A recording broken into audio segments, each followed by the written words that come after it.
the book of Jonah is very odd. It's almost like an Old Testament version of the parable of the prodigal son. You know, the parable of the prodigal son is about a younger son who rejects the father's love by running off and living with prostitutes and disobeying the father. But then there's an older brother who stays at home and seems to obey the father, but in the end we see that he also has rejected the father's love. And you remember that you have, in other words, there's two ways to reject the father's love. One is by being disobedient. The other is by being very obedient and thinking, now the father owes me. So you have the prodigal son and you have the Pharisee, and they're both ways of rejecting the love of the father. That's what the parable of the prodigal son is about. And you remember the parable of the prodigal son ends in a cliffhanger, because at the very end, the father is saying to the older brother, won't you come in? Won't you give up your self-righteousness? Don't you see what I have done? Don't you understand my grace? And it ends as a cliffhanger.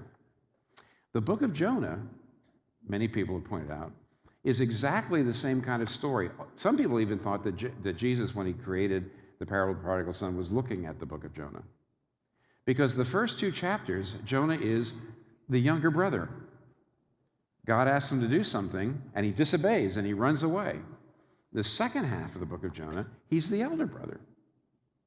This time he goes, and he obeys God, and he preaches to Nineveh. But in the end, of course, when the Ninevites repent, he's furious, exactly like the older brother in the parable of the prodigal son. He's furious. Why would God have mercy on these people?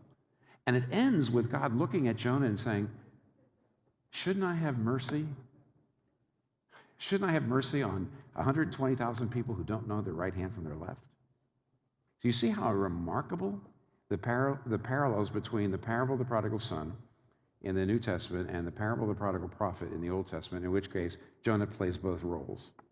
And therefore, really, the book of Jonah is mainly about grace and about his inability to grasp grace and his inability to understand how God can be both just and merciful. So it's about the gospel. Even though the answer to the question doesn't happen inside the book of Jonah, you have to put the book of Jonah in the overall, in its context in the whole Bible, and see how it points to the New Testament, where alone we have an answer to Jonah's question.